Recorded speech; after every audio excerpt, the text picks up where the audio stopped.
She poured his whiskey with hands that had once pulled triggers. She smiled politely with a face that 5 governments had tried to erase. And when 5 trained killers walked through that restaurant door to take him, they made one fatal mistake. They thought she was just a waitress. They had no idea that the most dangerous person in the room was the one they couldn't even see. This is the true story of the woman who saved a billionaire's life and lost everything she'd spent 7 years hiding. And I promise you, by the end of this story, you'll never look at another waitress the same way again. Welcome to Voice of Granny. While you are here, please hit the subscribe button and comment your view on the story and where you're watching from. We walk past people every single day and never really see them. The person who makes your coffee, the one who cleans your office, the waitress who brings your food. We look right through them like they're invisible. But sometimes the most extraordinary people are hiding in the most ordinary places. This is a story about one of those people. Her name was Sarah Bennett, and she worked at a fancy restaurant in downtown Chicago called the Crystal Room. Now, this wasn't just any restaurant. This was the kind of place where a single meal could cost more than most people make in a week. Crystal chandeliers hung from the ceiling. The carpet was so thick your feet sank into it. And the people who ate there? They wore watches that cost more than cars. Sarah had been working there for almost a year. Every night, she'd put on her black uniform, tie her hair back in a simple bun, and become invisible. That's what she wanted. To blend in. To be forgotten. To be nobody special. But here's the thing about Sarah. She wasn't nobody. Not even close. She moved through that restaurant like a dancer. Every step was silent. Every movement was precise. Her hands never shook when she carried a tray full of expensive wine glasses. Her face never showed emotion when rude customers snapped their fingers at her or talked to her like she was beneath them. And her eyes? Her eyes were always watching. Always calculating. Always aware. You see, Sarah had a gift. Or maybe it was a curse. She noticed things other people missed. The way a man's hand trembled when he ordered. The way a woman slipped off her wedding ring before her date arrived. The tiny signals people gave off when they were lying or nervous or afraid. It was a skill she'd learned a long time ago, in a life she was desperately trying to forget. Sarah had been a soldier once. Not just any soldier.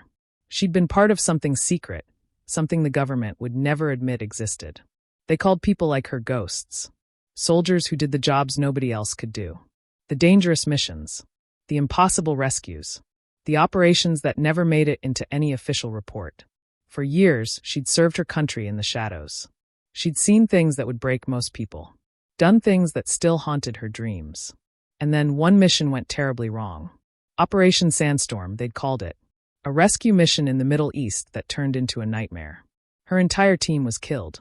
Betrayed by someone they trusted. And Sarah? She barely escaped with her life. After that, the government had erased her. Made her disappear. Not as punishment, but as protection. Or maybe they just wanted to forget their failure. Either way, Sarah Bennett became a ghost in a different way. No past. No records. Just a social security number and a fake history. For 7 years, she'd been running. Moving from city to city. Working jobs where nobody asked questions. Staying invisible. Staying safe. Chicago was supposed to be just another stop. The Crystal Room was supposed to be just another job. She'd work there for a few months, save some money, and move on before anyone got too curious. But tonight was going to change everything. It was a Tuesday evening, and the restaurant was busy but not packed. Sarah moved between tables with her usual quiet efficiency, refilling water glasses, taking orders, smiling politely at jokes that weren't funny.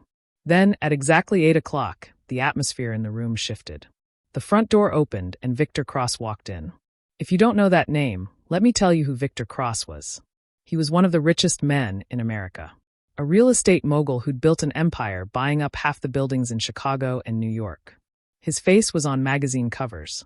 His name was in the newspapers almost every week. People either loved him or hated him, but everyone knew who he was. He walked into the Crystal Room like he owned it. And honestly, he probably did. He was tall, dressed in a suit that probably cost $10,000, and he had that look on his face. You know the one. The look of a man who's so used to getting what he wants that he's forgotten how to say please or thank you. Behind him came 3 big men in dark suits. His security team. They moved like professionals, scanning the room, checking exits, making sure their boss was safe. The restaurant manager practically bowed as he led Victor Cross to the best table in the house. Corner booth. Perfect view of the entire room. Private exit nearby. It was Sarah's section. She walked over, notepad in hand, and put on her professional smile. "Good evening, Mr. Cross. Can I start you with something to drink?" He didn't look up from his phone. "Whiskey. Top shelf. And make sure the steak is perfect this time. Last time it was mediocre." "No, please." "No, thank you. Just commands." Sarah nodded. "Of course, sir." His security team didn't sit. Two of them positioned themselves near the exits. The third, a man with sharp eyes and a military bearing, stood close to the table. He was the head of security. A professional. And unlike his boss, he did look at Sarah. His eyes swept over her for just a second before dismissing her as unimportant. That was fine. Sarah was used to being dismissed. She brought the whiskey, took the food orders, and disappeared back into the background. Just another invisible waitress doing her job. But as she worked, that familiar feeling started creeping up her spine. The feeling that something was wrong. And then she saw them. 5 men. Entering the restaurant separately over the next 10 minutes. To anyone else, they looked normal. Just wealthy customers coming in for dinner. But Sarah saw what others didn't. She saw the way they positioned themselves. She saw the way they never really looked at their menus. She saw the way they were watching Victor Cross. And she knew with absolute certainty that something very bad was about to happen. Let me tell you something about fear. Real fear isn't loud. It doesn't scream. It's quiet. It's that cold feeling in your stomach that tells you danger is coming, even when everything looks normal. That's what Sarah felt as she watched those 5 men take their positions around the restaurant.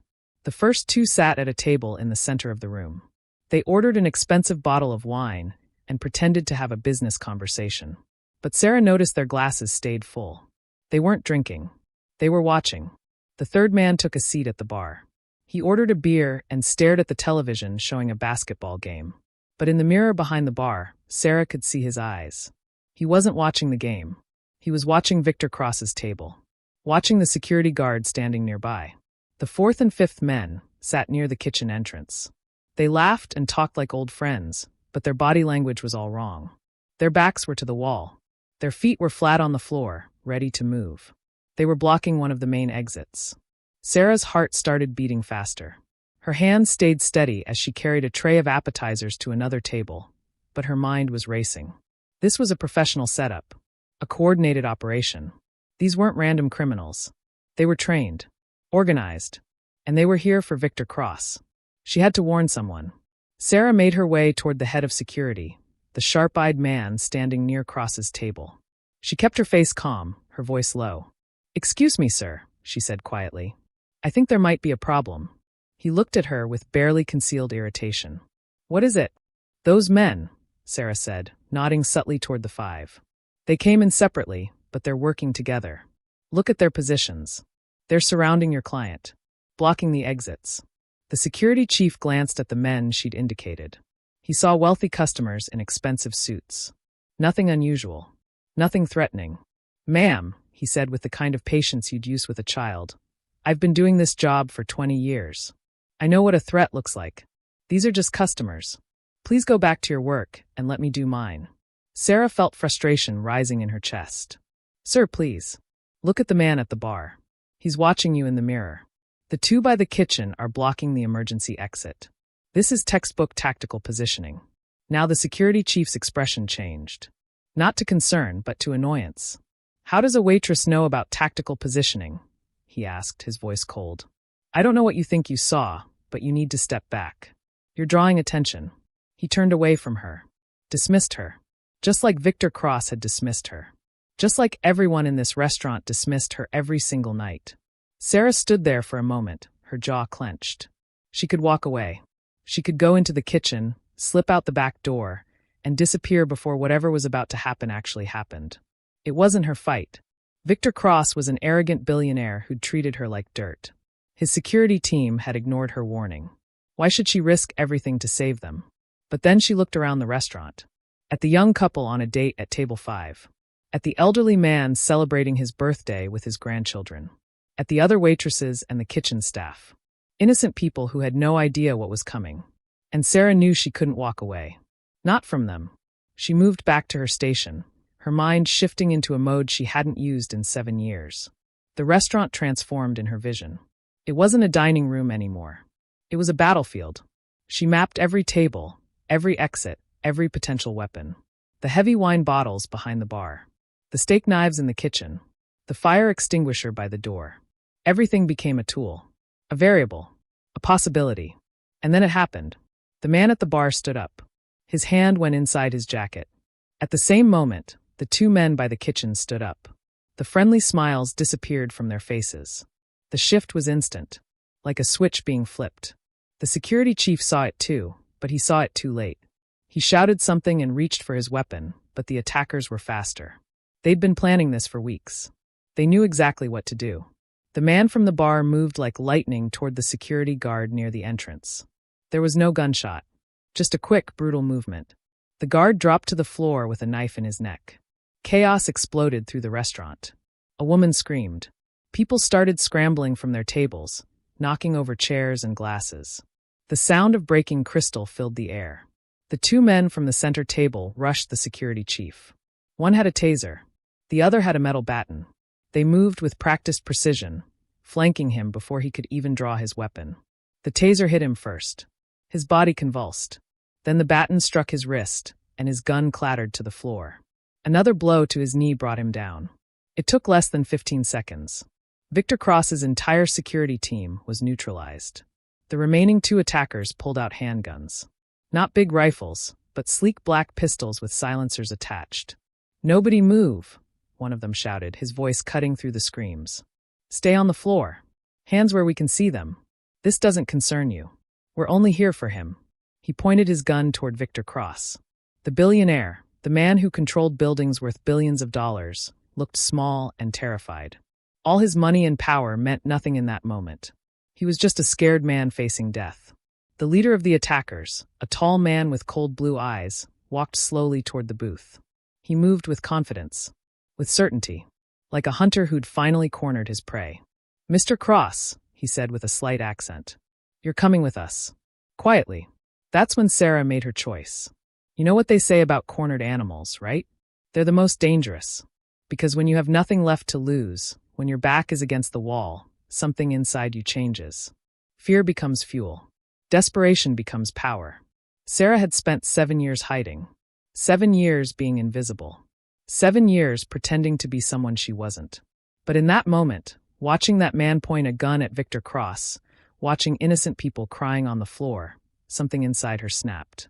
The waitress disappeared. The ghost came back. She moved before she even thought about it. Her hand closed around a full bottle of vodka from behind the bar. Heavy glass. Good weight. "Hey," she shouted. The leader turned, surprised to hear a voice. He saw the waitress standing there with a bottle in her hand. For a split second, confusion crossed his face. What was this nobody doing? He never got a chance to find out. Sarah swung that bottle with everything she had. Not like an amateur. Like someone who'd been trained to hit targets. The bottle connected with the side of his face with a sickening crack. Glass shattered. Vodka sprayed everywhere. The man staggered backward, roaring in pain, blood pouring from his shattered cheekbone. Time seemed to slow down. The other 4 attackers turned toward her. Their eyes widened in shock. The guns started to swing in her direction. But Sarah was already moving. She grabbed a second bottle and hurled it at the nearest gunman. It hit him in the chest, knocking him off balance. Before he could recover, she vaulted over the bar with an athlete's grace and grabbed a heavy metal cocktail shaker. One of the men came around the corner of the bar, his gun raised. Sarah threw the ice from the shaker directly into his face. He flinched, temporarily blinded. In that half-second of distraction, Sarah grabbed a long metal bar spoon and drove it into the soft spot above his collarbone. Not deep enough to kill, but deep enough to make him drop his weapon and fall to the ground, gasping. 2 down. 3 to go. The element of surprise was fading. The remaining attackers were professionals. They were recovering from their shock, adapting to the threat. Sarah ran into the kitchen. She knew she needed better weapons. Better cover. 2 of them followed her through the swinging doors. The kitchen was hot and loud and filled with the smell of cooking food. The staff were huddled in the corner, terrified. "Stay down," Sarah commanded, her voice carrying an authority that left no room for argument. The first attacker came at her with a baton. He swung it at her head. Sarah ducked under it, grabbed a heavy cast-iron skillet from the stove, and swung it like a baseball bat. The pan connected with his skull with a horrible clang. He dropped like a stone. The second attacker raised his gun. Sarah grabbed a pot of boiling water from the stove and threw it at him. The scalding water hit his face and chest. He screamed, a terrible sound of agony, and dropped his weapon as his hands flew to his burned skin. Sarah snatched the gun from the floor. She checked it with practiced efficiency. Loaded. Ready. She stepped back into the dining room. The restaurant was silent now except for quiet sobbing. Everyone was on the floor, too terrified to move. The leader, his face a bloody mess, had grabbed Victor Cross and was using him as a shield. He had a broken piece of glass pressed against the billionaire's throat. A thin line of blood ran down Cross's neck. "Drop the gun," the leader shouted, his voice distorted by his broken jaw. "Drop it or I'll cut his throat." Sarah raised the weapon, her stance perfect, her hands steady. She sighted down the barrel at the man holding Victor Cross. The leader laughed, a wet, pained sound. "You won't shoot. You shoot me, I kill him. You lose." Sarah's face was cold. Empty. The face of the ghost she used to be. "You made 3 mistakes," she said, her voice calm as ice. The leader's eyes narrowed. "What?" "First," Sarah said, taking a small step to her left, adjusting her angle. "You assumed the only threat was the security team. Another small step. Second," she continued, "you underestimated the waitress." The leader's hand started to shake slightly. He was realizing something was very wrong. "And third," Sarah finished, her voice dropping to a whisper, "you assumed I cared whether he lives or dies." In the split second that her words sank in, creating doubt and hesitation, she fired. The bullet hit the leader in the shoulder. The one holding the glass. The impact shattered bone. His arm went dead. The glass fell harmlessly to the floor. Before he could even fall, Sarah was there. She reversed the gun in her hand and struck him across his already broken jaw with the butt of the weapon. He collapsed in a heap. Silence. The only sound was the distant wail of approaching sirens. Someone had called the police.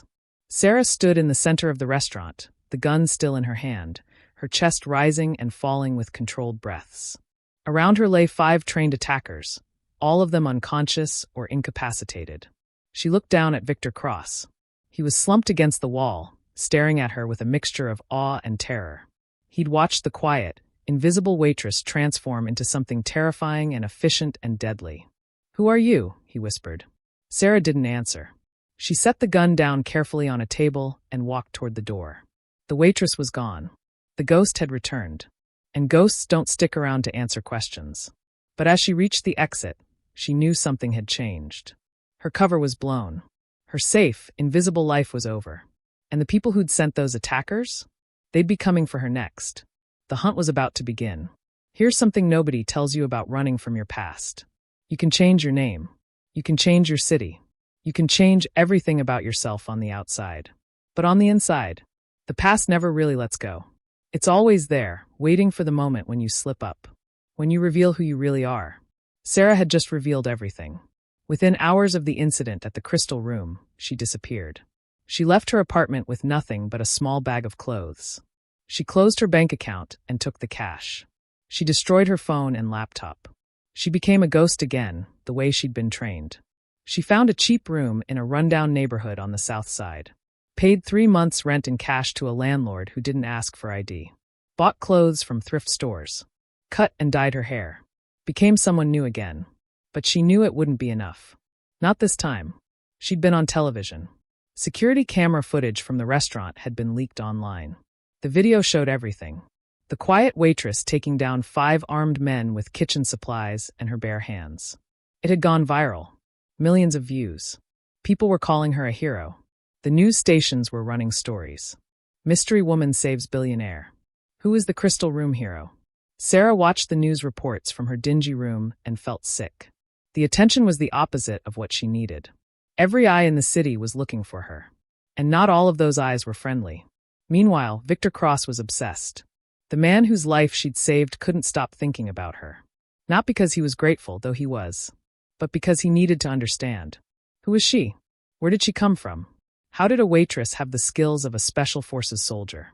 Victor Cross didn't become a billionaire by accepting mysteries. He became a billionaire by finding answers. So he used every resource at his disposal to find Sarah Bennett. He hired the best private investigators in the country.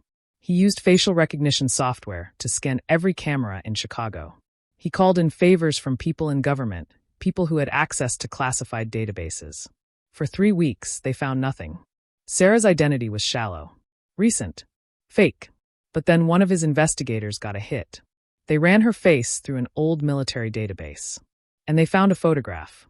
A younger Sarah, wearing desert camouflage, her face hard and tired, standing in front of a military vehicle. The name on the file wasn't Sarah Bennett. It was Sarah Reeves. And most of the file was blacked out. Redacted. Classified. Only a few words were visible. Special Operations. Unit Designation Ghost. Operation Sandstorm classified. Status, discharge disavowed. Victor's head of security, a former FBI agent, explained what that meant. Ghost isn't a unit name, sir. It's a designation. These were solo operators. Used for missions the government needed to deny. Black Ops. The most dangerous work. And if she was disavowed, it means something went very wrong. The government cut her loose. Erased her. These people don't exist anymore. Victor felt a chill run down his spine. The woman who'd saved his life wasn't just a former soldier. She was a weapon the government had tried to throw away. At the same time, his corporate intelligence team was investigating the attackers. They'd been identified as mercenaries, professionals for hire. And through careful tracing of their financial records, Victor discovered who'd hired them. A company called Titanium Solutions, his biggest business rival. A ruthless corporation that had been trying to destroy Victor's empire for years. They'd tried to buy him out, sabotage his deals, steal his clients. And when all that failed, they'd decided to kidnap him, force him to sign over his assets, make him disappear. By stopping the kidnapping, Sarah had cost Titanium Solutions millions of dollars. And worse, she'd exposed their operation. They would come for her. Victor knew it. Companies like that didn't forgive. They didn't forget. And they had unlimited resources. He had to find her first. He had to warn her. His team finally tracked her down to the south side. A facial recognition hit from a bus camera. They followed the trail to her building. Victor went alone. No security team this time. No bodyguards. Just him. Because what he needed to say was personal. He found her apartment and knocked on the door. For a long moment, nothing happened. Then he heard the sound of a lock clicking. The door opened a crack, held by a chain. One of Sarah's eyes appeared in the gap. She looked different. Shorter hair. Different color. But the eyes were the same. "What do you want?" she asked, her voice flat. "I need to talk to you," Victor said. "About the men who attacked us. About who sent them." She studied him for a moment, then released the chain and let him inside. The apartment was almost empty. A mattress on the floor. A folding chair. A bag packed and ready to go. This wasn't a home. It was a temporary hiding place. They weren't random criminals, Victor said immediately. They were hired by Titanium Solutions, my business rival. They wanted to kidnap me, force me to sign over my company. By stopping them, you didn't just save my life. You cost them millions. They're coming for you, Sarah. Or should I say, Sarah Reeves? At the mention of her real name, something flickered in her eyes. Pain. Old wounds reopening. I found out who you are, Victor continued. What you were. Special operations. A ghost. I don't know what happened to you. I don't know why you were running. But you're not invisible anymore. They know who you are. And they won't stop until they eliminate you as a threat. Sarah was quiet for a long moment. Then she spoke, her voice hard. So you found me. You exposed me. You brought your corporate war to my doorstep. And now you're here to what? Apologize. I'm here to help, Victor said. I have resources. Money. Safe houses. Security teams. I can protect you. I owe you that. Sarah laughed, but there was no humor in it. Protect me? You're the reason I'm in danger. Your world. Your fight. I was safe until you walked into that restaurant. I know, Victor said quietly. But the danger is here now. We can face it together, or... He never finished the sentence. A red dot appeared on the wall behind Sarah's head. A laser sight. Victor's eyes went wide. Get down, he shouted. He dove forward, shoving Sarah backward just as the window exploded inward. The sound of the gunshot was deafening. Victor felt searing pain rip through his shoulder as the bullet meant for Sarah tore through him instead. He hit the floor hard, gasping. The last thing he saw before the darkness closed in was Sarah's face. The fear was gone. The waitress was gone. In her place was the ghost, the soldier, the weapon, and she looked absolutely furious. You know what separates us from animals? It's not intelligence. It's not tools. It's choice. We choose who we want to be. Every single day we make a choice. Do we run or do we fight? Do we hide or do we stand? Sarah had been running for 7 years. 7 years of hiding. 7 years of pretending to be someone else. And in one moment, watching Victor Cross take a bullet meant for her, everything changed. The sniper's bullet had come through the window. Victor was on the ground, bleeding from his shoulder, gasping in pain. The red laser dot was sweeping across the room, looking for Sarah. She didn't freeze. She didn't panic. The training that had been dormant for 7 years came roaring back to life. She grabbed her packed bag with one hand and Victor's arm with the other. With strength that surprised even him, she dragged him away from the window, out of the line of fire. They tumbled into the bathroom, the only room without windows. "Stay down," she commanded, her voice cold and controlled. She grabbed a towel and pressed it against his bleeding shoulder. "Press here. Hard. Don't let go." Victor's face was pale with shock and pain, but he nodded. "Sarah." "Not now," she cut him off. She was already moving, her mind working through the tactical situation. One sniper. Probably on the building across the street. They'd need a ground team too. The sniper was just the first move. They'd be coming through the door any second. She was right. 30 seconds later, she heard footsteps in the hallway. Heavy boots. Multiple people. Professional movement. Sarah pulled Victor's phone from his pocket. "Call your security team," she said. "Tell them where we are. Tell them we need extraction. Now." He fumbled with the phone, his hands shaking, but he made the call. The apartment door burst open. 3 men stormed in, weapons raised. They were dressed in tactical gear, wearing masks. Mercenaries. Just like the ones at the restaurant. But this time, Sarah wasn't trying to protect a room full of innocent people. This time, it was just her and them.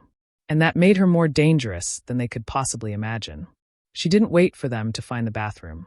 She kicked the door open and came out low and fast. The first man's attention was focused on the main room. He never saw her coming.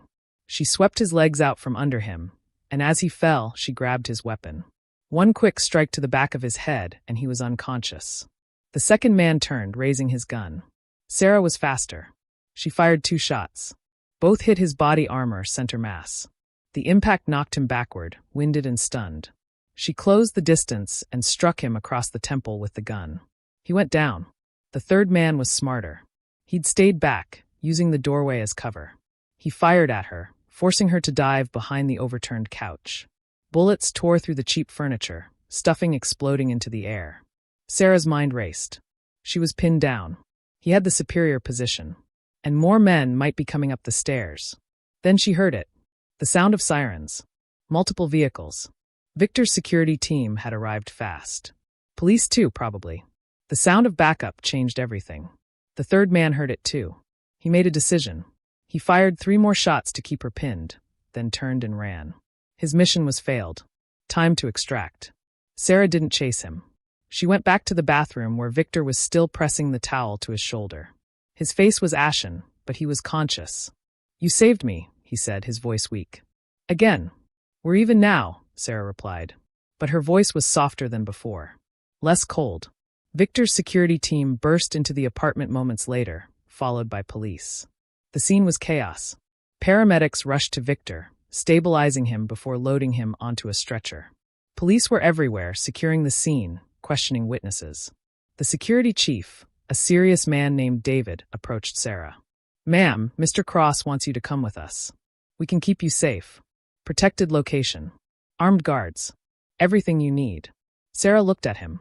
Then she looked at Victor, who was being carried out on the stretcher. He turned his head to look at her, his eyes pleading. For 7 years, she'd been alone. Running alone. Hiding alone. Fighting alone. It was exhausting. It was lonely. And watching this man take a bullet for her had cracked something open inside her chest. Something she thought she'd locked away forever. The ability to trust. To connect. To let someone in. "Where are you taking him?" she asked. "Private hospital. Secure facility. He'll be safe there." Sarah made her choice. "I'll come. But I'm not a victim who needs protecting. I'm a soldier who's ready to fight. If we're doing this, we do it my way." David studied her for a moment, then nodded with respect. Understood. 3 days later, Sarah stood in a penthouse apartment overlooking Lake Michigan. It was Victor's safe house. Top floor. Multiple exits. Security cameras everywhere. And a team of trained guards who, unlike the ones at the restaurant, actually listened when she pointed out vulnerabilities in their setup. Victor was recovering. The bullet had gone clean through. He'd been lucky. They both had been lucky. He found her standing by the window, looking out at the city. "Thank you," he said quietly. "For staying." Sarah didn't turn around. "I didn't stay for you. I stayed because I'm tired of running. I spent 7 years being invisible, being afraid. But you know what I realized? Hiding isn't the same as being safe. It's just being alone." She finally turned to look at him. "So here's the deal. Titanium Solutions wants both of us gone. Fine. Let's give them a fight. You've got money and connections. I've got skills and experience. Together, maybe we can end this." Victor smiled despite the pain from his shoulder. Partners. Sarah thought about it. About trust. About choice. About who she wanted to be. Partners, she agreed. And so the waitress who wanted to disappear and the billionaire who thought he was untouchable became something neither of them expected. A team. United not by business or obligation, but by the simple fact that sometimes the people we least expect become the ones we need most. Sarah Bennett was done running. Sarah Reeves was done hiding. Whoever she was now would be her choice. And this time, she wouldn't face the future alone. Because sometimes the bravest thing you can do isn't fighting. It's letting someone stand beside you when the fight comes. And the fight was definitely coming. But that's a story for another time. If you enjoyed this story, if it moved you or made you think about the invisible people we pass every day, give this video a like and share it with someone who needs to hear it. Subscribe to see more stories that remind us that heroes come in the most unexpected forms. And remember, the most extraordinary people are often hiding in the most ordinary places. You just have to learn to see them.